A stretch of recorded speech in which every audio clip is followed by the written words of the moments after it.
With a one slightly different, question, which also comes to the mind of many of us when we think about reverse mentoring, is because there is also a underlying element of privilege, digital access, which somehow the bias and the assumption is the newer generation probably is more apt to this. Also, the communication styles. The communication style of one generation could be very different, right, from other. How do you think we deal with these dynamics? And again and again, I'm going back to that element of how do you enable and build a culture which is conducive for reverse mentoring. So, any insights that you can share on that? I'll take one example.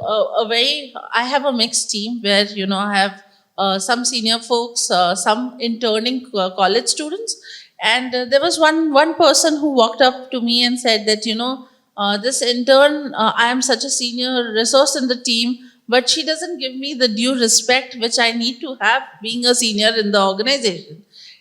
My only question to him was that, if you seek respect, what did you make her learn while you were doing something fruitful?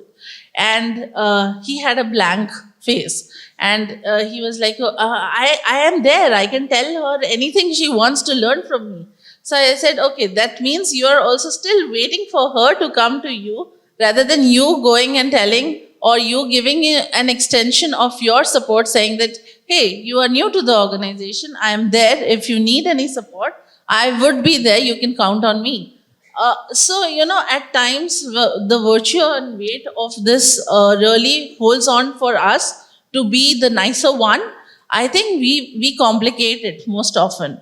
And if you complicate it further, saying that, oh, I am the senior one, the junior one has to come to me, or the junior one has to think that, oh, I cannot go because he's so senior and he will not take it rightly, the organization in itself will fail.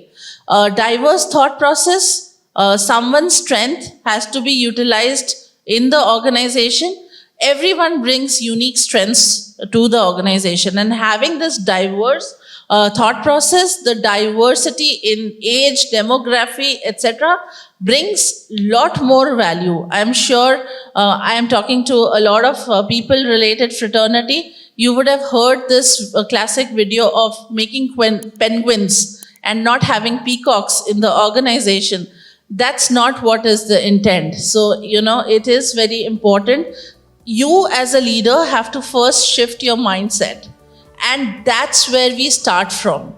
If our mindset has shifted, you can yourself bring change into the organization's culture, walk the talk, and make the organization shift eventually. It's not an overnight journey, and it would take efforts. You will need people who are there for you to run the initiatives, do the checklist, do the awareness session, look at how where the gaps are and fill in then. So that's how I think it has to go.